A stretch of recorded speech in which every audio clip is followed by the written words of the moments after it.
This is BD World. I am Syed SHABAHAT and you are watching Fault Lines. Many major countries as well as major corporations in the world have been pursuing the field of information technology and particularly artificial intelligence, one of the main areas of interest for many corporations. You might have felt while using computer and while using your mobile phone that sometime it is suggesting you grammatical corrections, a very basic version of artificial intelligence. To an extent that Tesla has developed cars that are solely driven by bots or by a machine.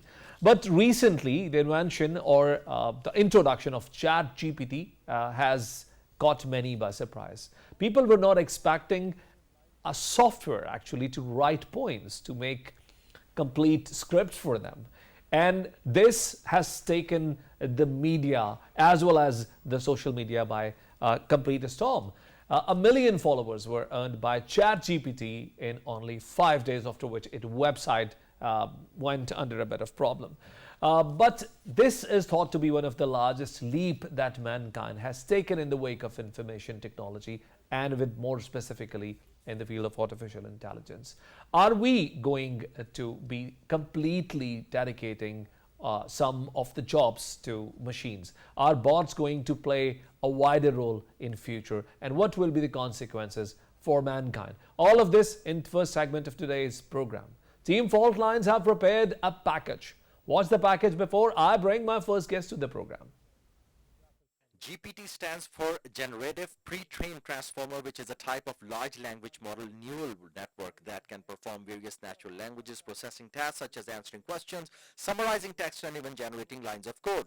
ChatGPT is an AI chatbot application that uses GPT-3 and GPT-4's language models that people can interact with. OpenAI, the company behind the viral chatbot ChatGPT, has announced the release of GPT-4. GPT-4 excels the tasks that require advanced reasoning, complex instructions, and understanding and more creativity. GPT-4 has also been used to transform an hand-drawn sketch into a functional HTML page. The San Francisco Artificial Intelligence Lab, co-founded by Elon Musk and Sam Altman in 2015, said that it is latest version in multi-model, meaning that the platform can accept image and text inputs and emit text outputs. AI chatbots are moving quickly. In February 2023, Google launched its own chatbot, Bard, that uses a different language model called LAMDA. In addition to Google, tech giants such as Microsoft, Huawei, Alibaba, and Baidu are racing to roll out their own versions amid heated competition to dominate this AI sector. ChatGPT is taking the world by storm with AI-generated text that rivals actual literature, but it is yet to be assessed that what is the human cost of this artificial intelligence platform. Ladies and gentlemen, to speak about this very interesting and very exciting subject, my first guest in the program is joining me from Lahore. His name is Professor Dr. Ibrar Hussain. He is Dean, Faculty of Information Technology, University of Lahore. Ibrar, welcome to the show. Good evening, Shabahat. How are you? First things first. So, Ibrar, I want you to tell us about this technology to begin with, because for many people, this is a complete surprise. A software that is actually writing poem, writing scripts, and doing things that we expect normally a human being to do. Tell us about what this technology is. Yes, first of all, let's start with the name. Section speaks for itself, like a computer interface you can interact with, and GPT-4 is Generative Pre-trained Transformer 4. It means that it is the fourth iteration of the OpenAI software, which has analyzed a vast quantity of information over the internet in order to determine how to generate human-sounding text and give users detailed response to questions. So it is one of the, you can say, in recent times, after this chat GPT, this fourth version, it can also, you can say, add images to the text, and they can also come up with something give us very good responses and everything. So this is like a short about how it is going right now. And Professor Ibrar, it just earned 1 million followers in 5 days. This is far more than what Facebook, Instagram, YouTube, all the popular applications that perhaps every man with a smartphone is using these days. they couldn't get so much of following in such a short time. What do you believe primarily drives this popularity in the common people?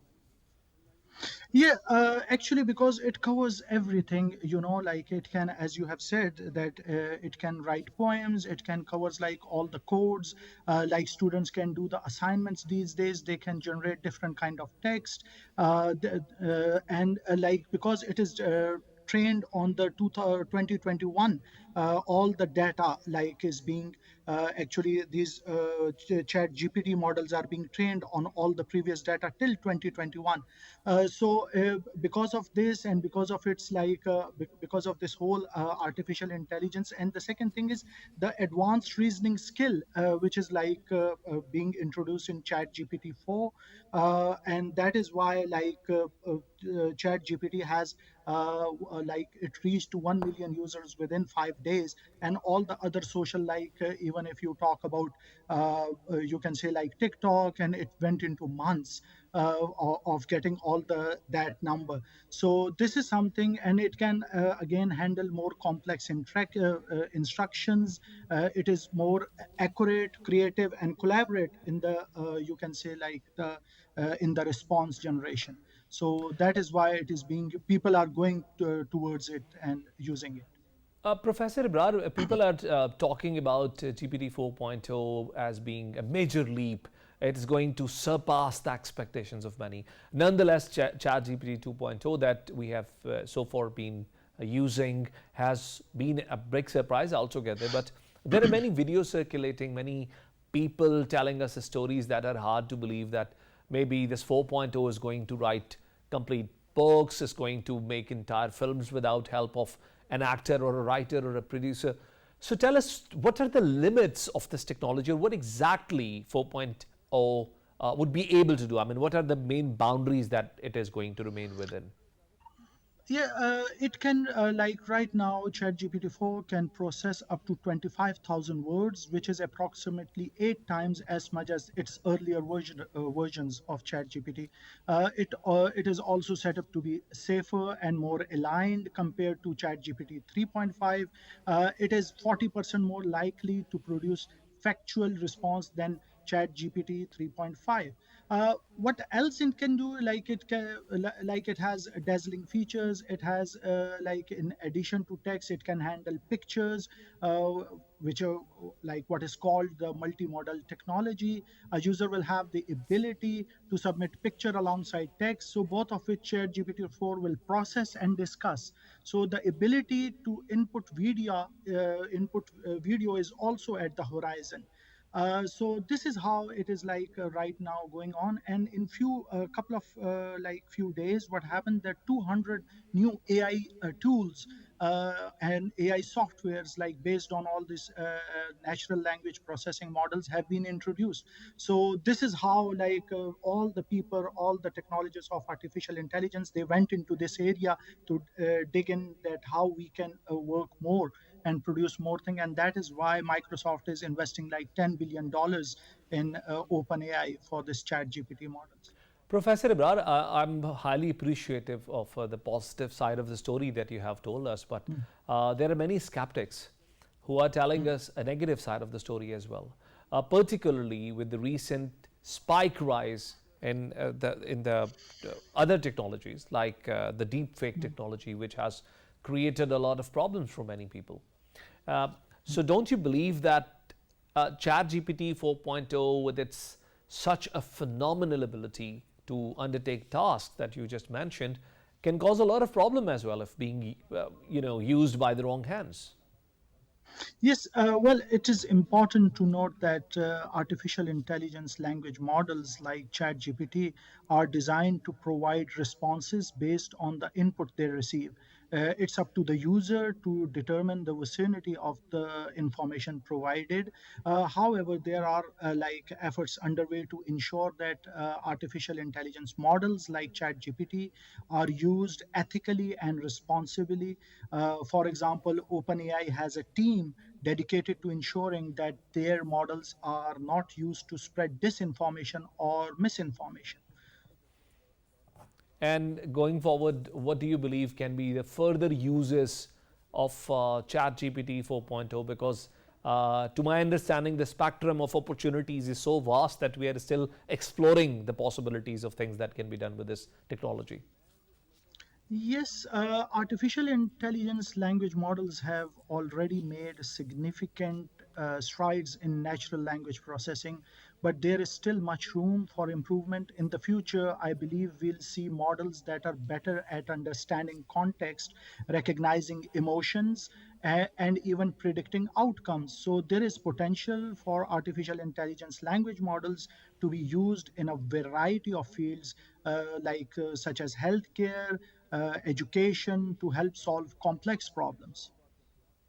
Thank you very much, Professor Brad, for being guest in our program today. Thank you. Thank you so much. Ladies and gentlemen, this was Professor Dr. Ibrar Hussain, who was telling us about the positive uses of the technology from purely a technological standpoint. As an academic expert of information technology, he's quite optimistic that artificial intelligence can be used for solving many problems. We'll take a break and we'll join you back with second segment of the program. Stay with us.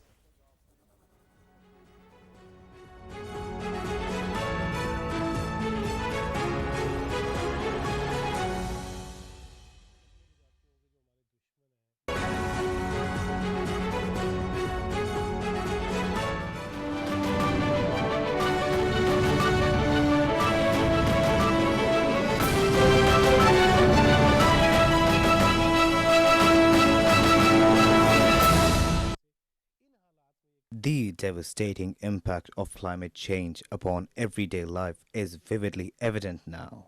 Debunking irresponsible rhetoric about climate crisis being a hoax. The climate crisis is threatening to undo the last 50 years of progress in development, health, and poverty reduction, further exacerbating inequalities between and within populations. Different habitats are changing permanently, making it difficult for its dwellers, plants, animals, and humans to survive. And people who love nature can observe that some insects, such as bees, butterflies, ants, and the ladybird beetle in particular, are missing from our surrounding. Climate sensitive fluctuations are disproportionately felt by most vulnerable and disadvantaged, including women, children, ethnic minorities, poor communities, migrants or displaced persons, older populations, and those with underlying.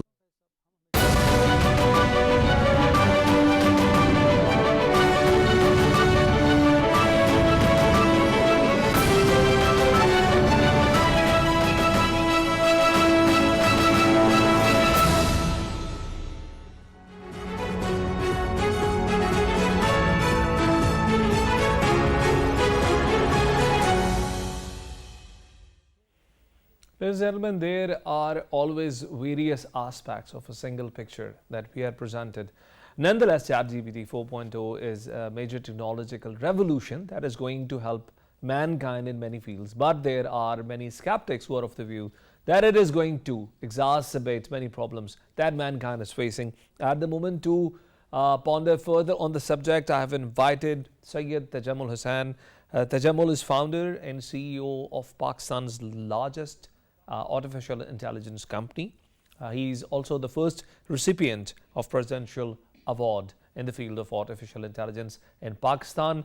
Tajamul, welcome to the show. Thank you. Thank you, Shabbat.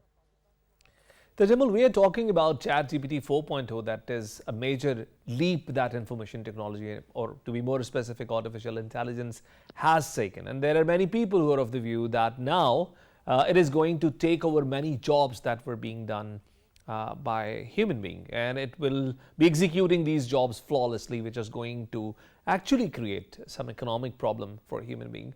What are your views in this regard? Well, first and foremost, thank you, Shabbat, for inviting me over your show. You've raised a very important point here. While Chat GPT is also going to create a lot of jobs, but areas where automation is involved, areas where manual labor was involved, will be taken over by softwares and models like ChatGPT. However, arts, healthcare, social services, and areas that involve human input will get more emphasis while these machines take over the laborious repetitive jobs that are out there. Tajamul, but there are many people who believe that these powerful bots powered by AI might not remain infinitely in control of human being, because we are actually creating the brains that have more knowledge and more information to process as compared to their creators.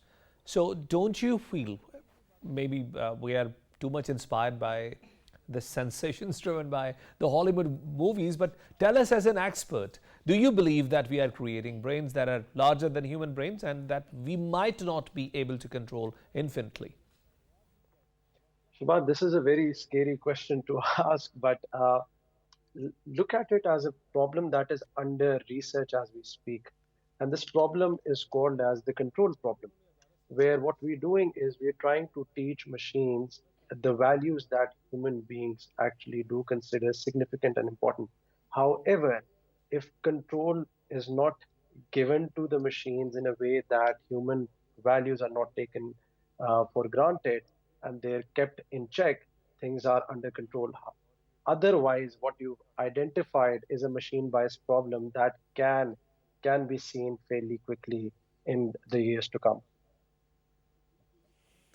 How it is going to change the panorama of IT industry at large, because we have already started seeing, Tajammul, there are language codes being corrected, if not entirely created, which is perhaps a field in which people do their bachelors, they get very highly paid.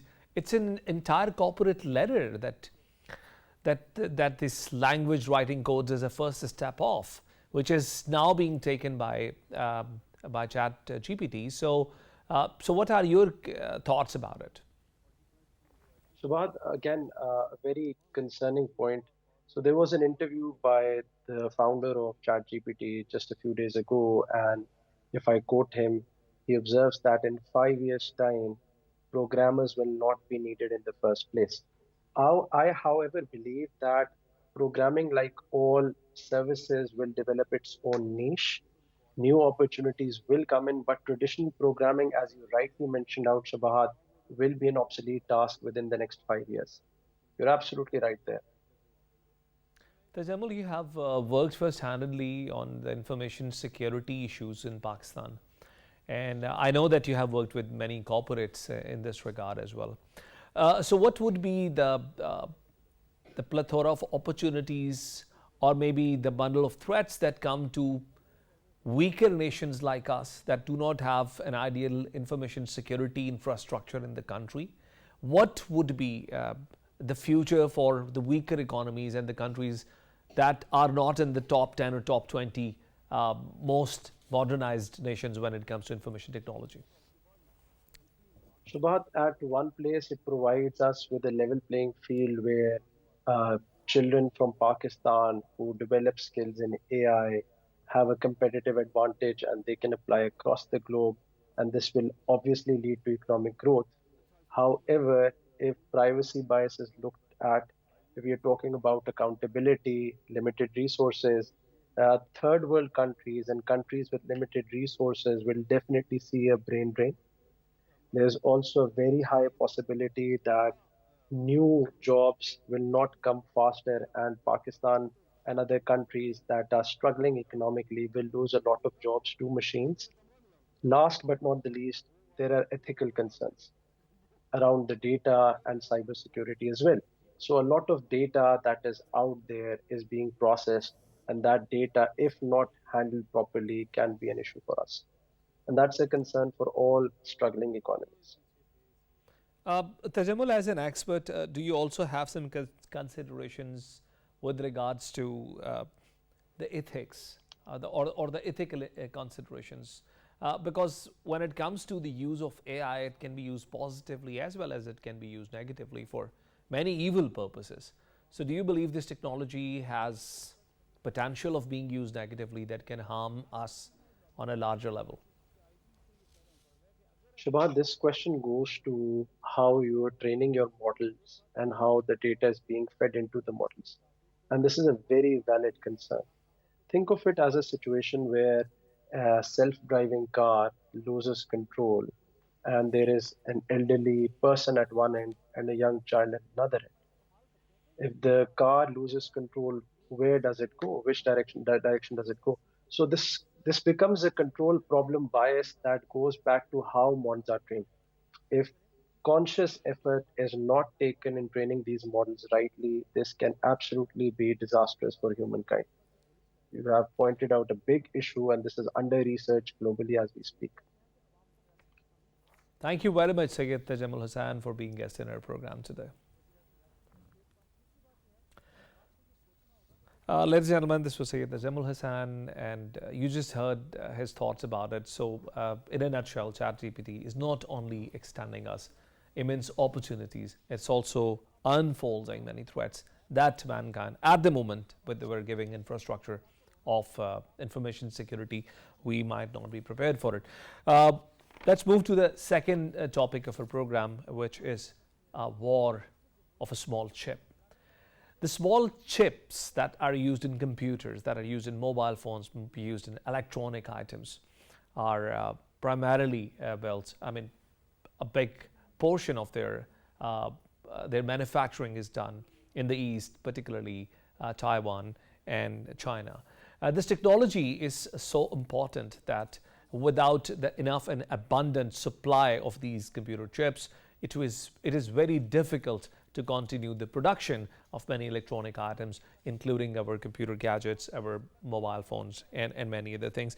These semiconductors are now becoming new battlegrounds where countries like United States of America and powerful nations like China are looking eyeball to eyeball towards each other to ensure that the supply of these semiconductors and computer chips do not get completely out of hand. For many in the West, it is believed that the United States want to retain a complete or a partial control on the supplies of semiconductors, while China is trying to ensure that it remains to be the only supplier of these semiconductors, so that the entire manufacturing of information technologies equipment remains in the soft control of Chinese influence.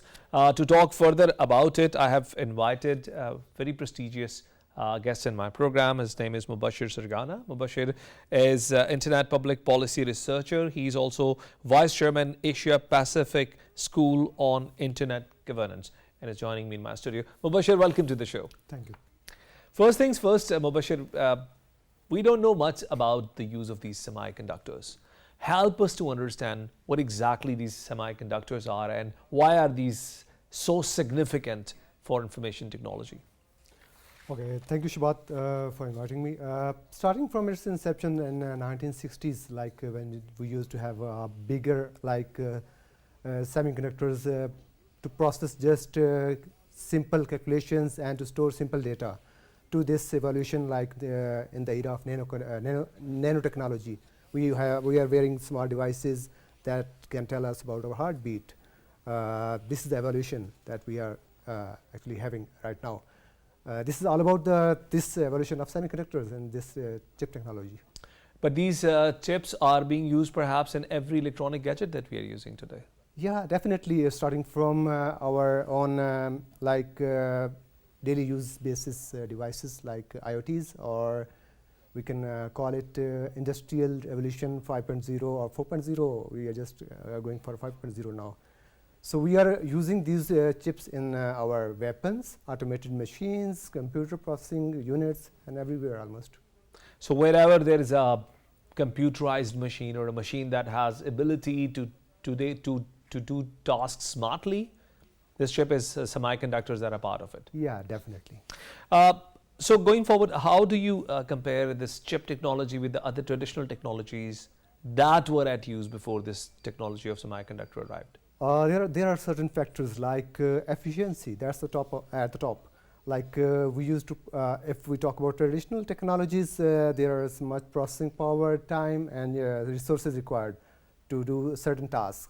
But if we come to the semiconductors or nanotechnology, or maybe about the chips, these we are having right now, we can use these to enhance security, capability, and also processing power.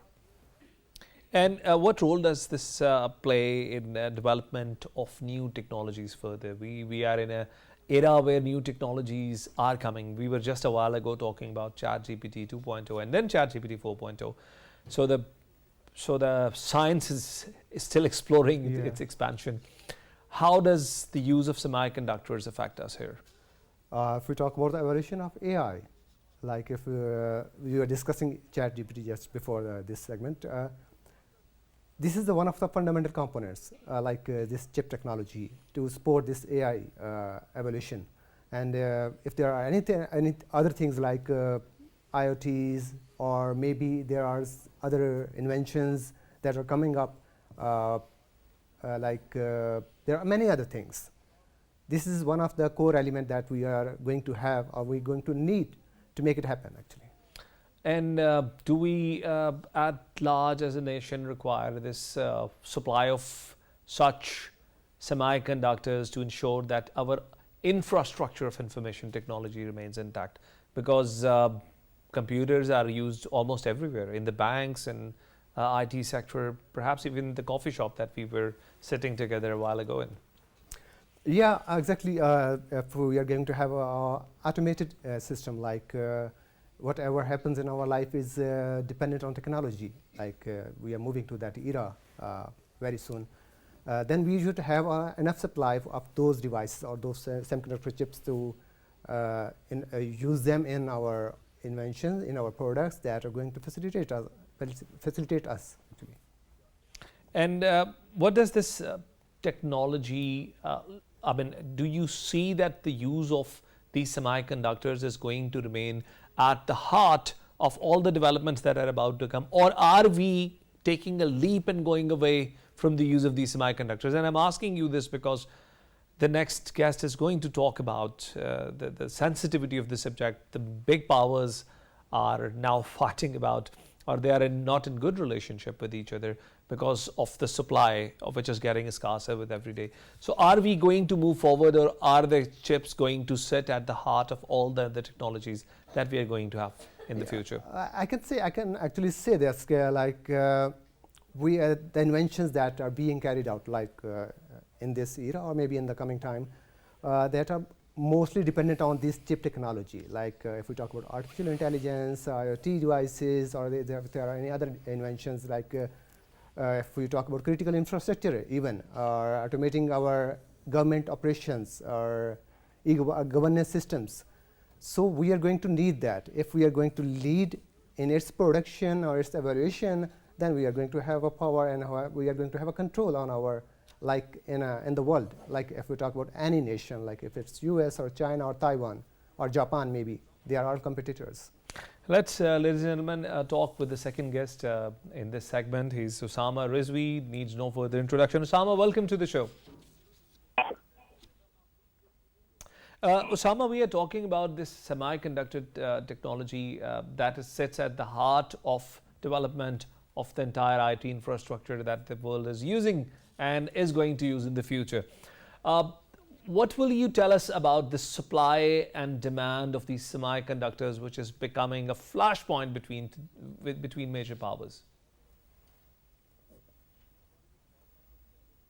Osama, do I have you with me? Ladies and gentlemen, Osama Rizvi is not on the call, and our team is going to take him on the call again. Talking again about the IT infrastructure that we have been using so far, and as we have used as yet. So you were telling us that we are not going to get out of the use of these semiconductors, and we are going to need this. So how does this all infrastructure depending on one semiconductor field when these semiconductors are not in supply? What happens actually? Does that get into a shortage of manufacturing, or what happens exactly? It's just because of it's something very sensitive, like it's called the core of the technology. So when a specific government is controlling the production, like production and also supply of these devices, like they can control the evolution and the development. If we talk about China or US, both are actually at the a tug of war, between these both countries. So if we talk about Intel, that is producing semiconductors, or if we talk about recent policies of Biden, last year in August, they signed an agreement, CHIPS and Science Act, more than 50 billion of grant for industry to support the industry of this semiconductor production. And also the restrictions that were followed by this act back in October last year.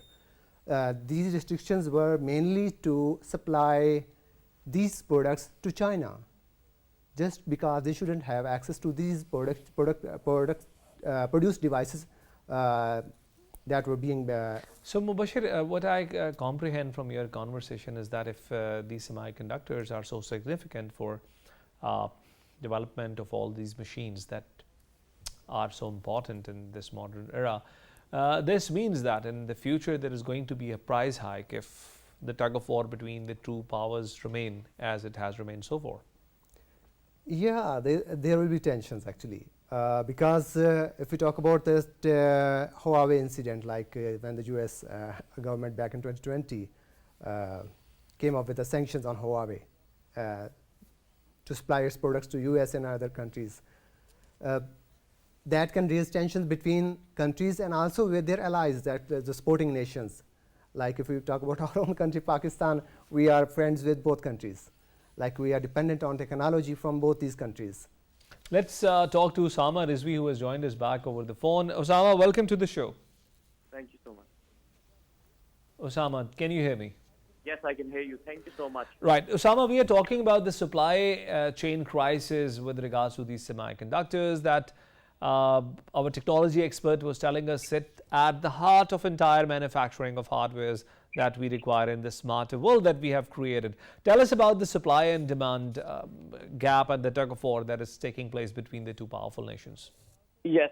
So this is very interesting, and especially after COVID-19, the supply and demand dynamics of the whole semiconductor industry, microchips, that has gone a little bit skewed. Why? Because during COVID-19, there weren't enough demand for cars. So, for instance, an average car has around 1,400 semiconductors in it. So that was there, no machinery, no computers. So that really skewed up the demand. There was shortage of workers, there was supply chain congestion. But now, after COVID, the demand has surged all of a sudden. However, the supply has not been able to be met. Russia, and most people don't know this actually, so Russia and Ukraine, besides playing a very important role in global agriculture and oil and gas, they have a huge role to play in the semiconductor field as well. So, for instance, Ukraine produces neon. Two companies in Ukraine, they produces about half of the world's neon, which is used in these semiconductors in its layering and other things. So that is not, naturally supply chain. There is a war going on. That is being affected. Russia produces palladium, which in turn is used in automobiles. And the recent global economic crisis, the recession, for instance, even in Pakistan, car sales have dropped about 65% year-on-year basis. So that has reduced the demand of from the automakers, and that has also sort of skewed the whole supply and demand dynamic. So what I'm going to say is that there's a lot going on around the world. About 10% of semiconductors are produced by the United States of America. 65 to 67% are produced in Taiwan, and most of that just one company, that is TSMC, Taiwan supplies a semiconductor manufacturing company.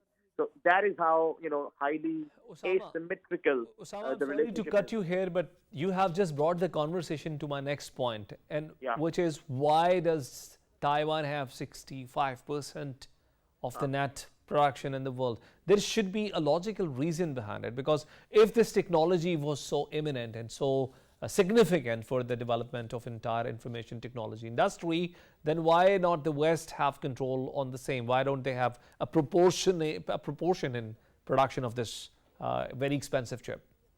Yeah, for that we need to understand, first of all, if you allow me, what the semiconductor industry looks like. As in, it's a very, very specific, very sophisticated sort of industry. So there are highly complex processes, precision, even the factory equipment, the cleaning environment, even a single speck of dust that is not visible to the human eye can destroy the whole production. So there are a lot of things going on. It takes around 3 months to engrave, that silicon wafers into semiconductors and whatnot. So you require a lot of technological know-how. You require a lot of skilled workforce, infrastructure, and also government support. Now, we don't have the time to go into the detail, but Taiwan has all of these things. It has government support since 1980s. It has a very skilled workforce. The infrastructure there is very supportive to this, especially the power grid, telecommunication systems, the transportation networks, and also Taiwan's proximity to the key markets, which are China, which is Japan, which is South Korea. So China also controls a lot of rare earth elements, which is a very important raw material for semiconductors. So that is why that are some of the reasons that you can just that I can just recall off the cuff, that this is why the concentration is in Taiwan and not any other country. Osama, but US has recently gotten very aware of this flaw, and they have just announced chips. That's an act that allocates about 52 billion rupees. But Osama, I'll have to stop you here Okay. because this is a very interesting point that you have brought in this conversation. I mean, regardless of all the efficiencies that Taiwanese industry has, you just told us that the United States has not been able to foresee the significance that this technology carries, and then its concentration entirely in Taiwan creates a dependency on Taiwan for the rest of the world, something perhaps that United States has completely missed out during their strategic planning. Absolutely. In fact, this isn't a surprise, but recently the United States Geological Survey, USGC, GS, they have categorized the rare earth elements, which I'm repeating again, are a very important raw material for semiconductors, as strategic. So US has now recently woken up to the idea that as the modern economy depends upon these chips, microchips, they cannot really afford such a high concentration in a country that is surrounded by their, hostile, in a hostile environment, so to speak. So, but as I'm telling you, US is now stepping up its game. There are companies, there are initiatives, there is funding going on, and they have now realized, a little late, but I think in the future you will see this concentration breaking down. Osama, allow me to bring my guest in the studio back in conversation. Would you want to add anything here, Mubashir? Yeah, I think there are two major factors that actually have a major impact on these issues and challenges that if we talk about China, Taiwan, and US, like cheap labor and government policies in terms of incentive in taxes or tax relaxations. If we talk about US government, they are investing a lot of money. Like if I talk about, I just shared that $50 billion investment to promote chip production over there, but they are not supporting investors and also the industry over there by coming up with the relaxation in tax policies. But Taiwan is having all these things: cheap labor, relaxation, and incentive in tax policies. And China is definitely supported by the government.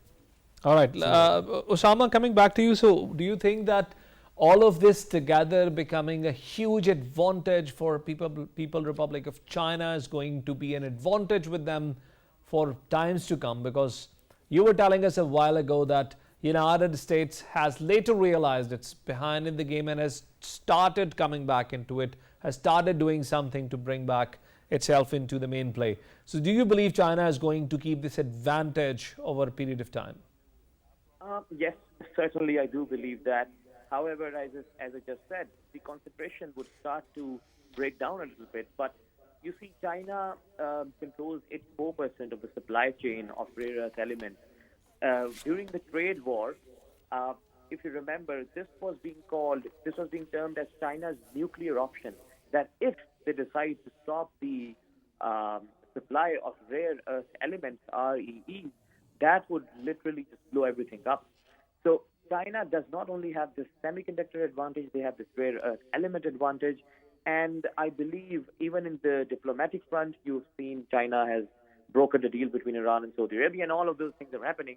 So yes, I expect China to, play a major role, but at the same time, we should expect, or we should be expecting a trade war, a recurrence of the trade war. It has been going on in the background behind closed doors. Recently, 26 companies were banned. Many countries were scolded, actually. Pakistan was one of them for dealing with those companies, Pakistan and other Arabian countries. So we see, I've always been saying that trade war remains a tail risk.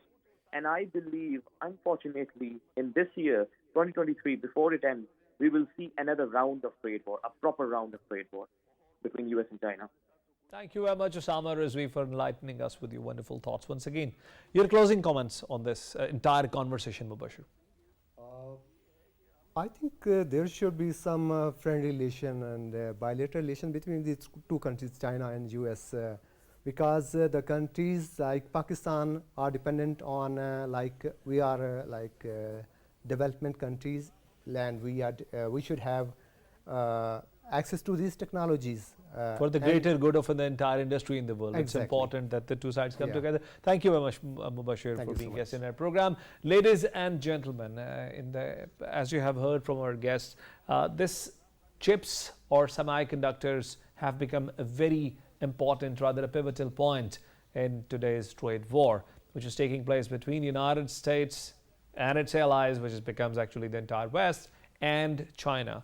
As Osama was telling you, in last year, August, $52.5 billion have been allocated by US government for development of chips technology in the United States, as US has realized it's far behind in the game. Netherlands and many other countries are imposing bans on export of such material to the East, which includes China and Taiwan, whereas countries like Korea and Japan are trying to catch up into the game.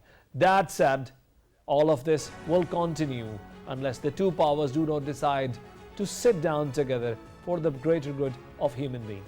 We'll join you next week with another program.